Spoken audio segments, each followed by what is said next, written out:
आज का बाइबल का वचन सन याकूब का पत्र अध्याय 2 वचन 14 से 24 और 26।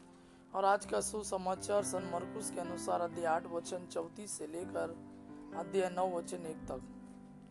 सन याकूब का पत्र अध्याय 2 वचन 14 से 24 और 26।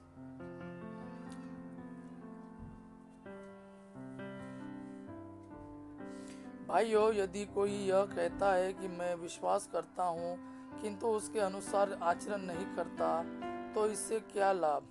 क्या विश्वास ही उसका उद्धार कर सकता है? मान लीजिए कि किसी भाई या बहन के पास ना पहनने के लिए कपड़े हो, ना रोज रोज खाने की चीज़ है।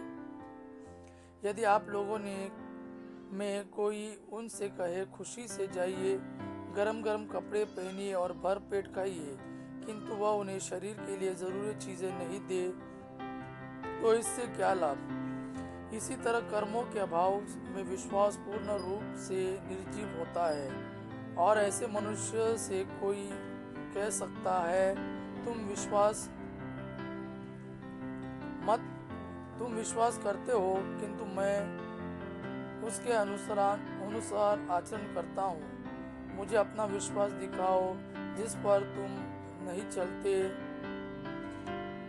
और मैं अपना आचरण द्वारा तुम्हें अपने विश्वास का प्रमाण दूंगा।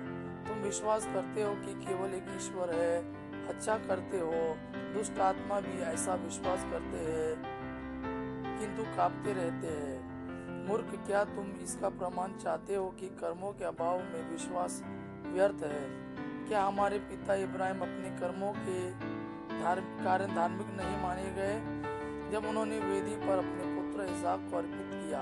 तुम देखते हो कि उनका विश्वास क्रियाशील था और उनके कर्मों द्वारा ही पूर्णता प्राप्त कर सका।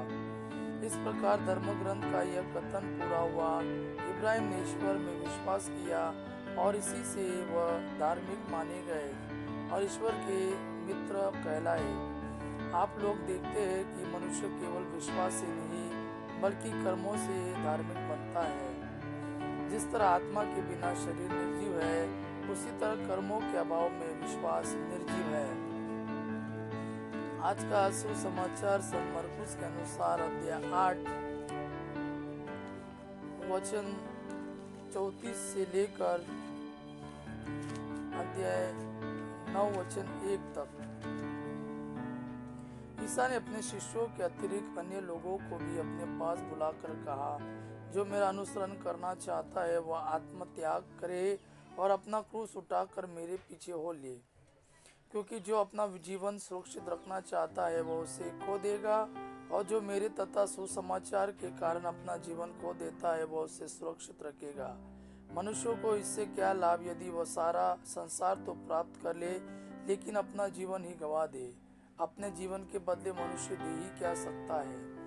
जो इस अधर्मी और पापी पीढ़ी के सामने मुझे तथा मेरी शिक्षा को स्वीकार करने में लज्जा अनुभव करेगा, मानव पुत्र भी उसे स्वीकार करने में लज्जा अनुभव करेगा जब वह स्वर्गदूतों के साथ अपने पिता की महिमा सहित आएगा। ईसा ने यह भी कहा, मैं तुमसे यह कहता हूँ, यहाँ कुछ ऐसे लोग विद्यमान हैं जो तब तक नहीं मरेंगे जब तक वे ईश्वर का राज्य सामर्थ्य के साथ आया हुआ न देख ले। यह प्रभु का वाणी है। प्रभु को धन्यवाद।